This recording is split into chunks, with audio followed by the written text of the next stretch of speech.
Ladies and gentlemen, my name is Matt, I am the American-Canadian Gamer, and today I have a gameplay commentary for you in Call of Duty Black Ops 2 using the Chicom CQB of all weapons, a weapon you don't see a lot, a weapon that a lot of people think is really bad and they avoid like the plague for some odd reason, and then when you really see people using it, they put select fire on it so they can make it automatic, which to me kind of defeats the whole purpose of the weapon, but hey, what are you gonna do?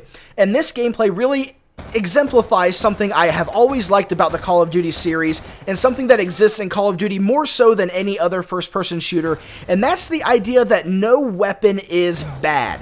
You can take any weapon and you can do really well with it, just because of the way the game plays. Now, there definitely are weapons that are good and better. Definitely, I will not argue that. In Black Ops 1, the FAMAS was insane. In Call of Duty 4, the AK-47 was incredible. In Black Ops 2, the AN-94 is amazing. I'm not trying to argue that there are better weapons that you can select. I'm not trying to argue that. What I'm saying is, just because those weapons are good does not mean that the other weapons are bad. That's the point I'm trying to make, and that's a point that a lot of people often overlook. And in a game that gives you so many options for building your loadout and playing the way you want to, a lot of people really do try to optimize their loadouts for some odd reason, and I never really understood why. Maybe it's that kind of competitive aspect everybody has of wanting to be the best. I have to use the best weapon with the proper attachments and the proper perks to do as best as I can in this match, instead of saying, you know what, I'm going to take this little gun and I'm going to do things with it. You know what one of my favorite things to do in Call of Duty 4 was? Take a Scorpion with double tap and an ACOG scope in Call of Duty 4. That was one of my favorite things to do, and that thing could tear up if you let it, and I loved doing that. And it didn't matter that it wasn't optimized. I would have done so much better if I'd just taken an AK-47. I would have done a million times better because the weapon is better, but the Scorpion was not bad, and I could still do good with it. And this is something that really isn't just unique to Call of Duty. Like other shooters, this does kind of exist, but it's something that is exemplified a lot more in this game than other shooters. Let's talk about Halo 4 for a second.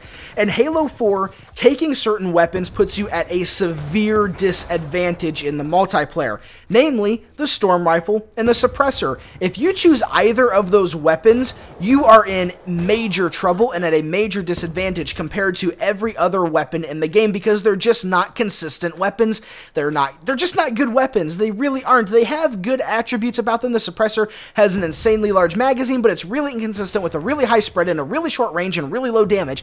The Storm Rifle, you don't really need to reload it. You can backpack reload it, but again, it's really inconsistent, and the Assault Rifle is just so much better than either of those weapons. Then you get into the rifles. The Battle Rifle, DMR, and Carbine are kind of evenly matched, but the Battle Rifle does cut out the edge overall, because even though the Carbine can kill faster than it, the Battle Rifle can do it while sustaining a higher magazine count, allowing you to chain kills together much more frequently, much more quickly, and it allows you more room for error than the Carbine does overall in the end. So therefore, you pretty much have the Battle Rifle and Assault Rifle dominating Halo 4. Then when you get into big team battle, you kind of see the Light Rifle around, but most people will use the DMR because the DMR has more aim assist, and it doesn't have that tracer that the Light Rifle has.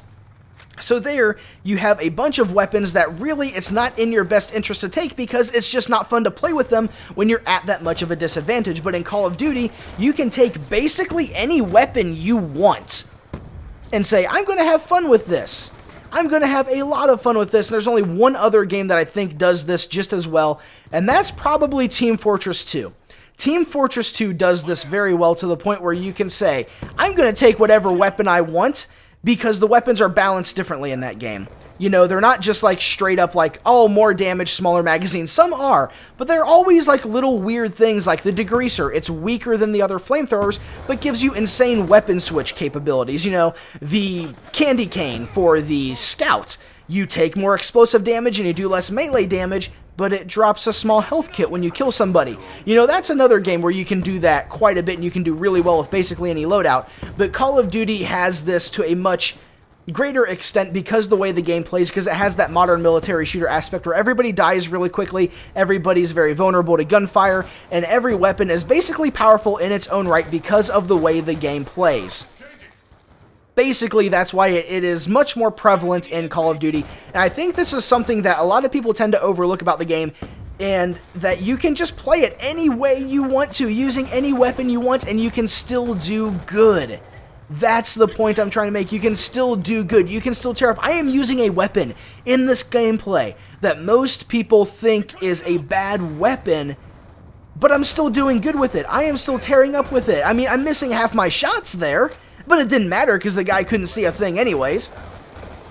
And by the time this match is over, by the time everything is said and done, I went 24-4 using a weapon that most people wouldn't even shake a stick at. So next time you play Call of Duty, take one of the weapons that most people don't really use and try to have some fun with it. But I'm out of time, so as always, ladies and gentlemen, thank you so much for watching. My name is Matt, and I'll see you next time.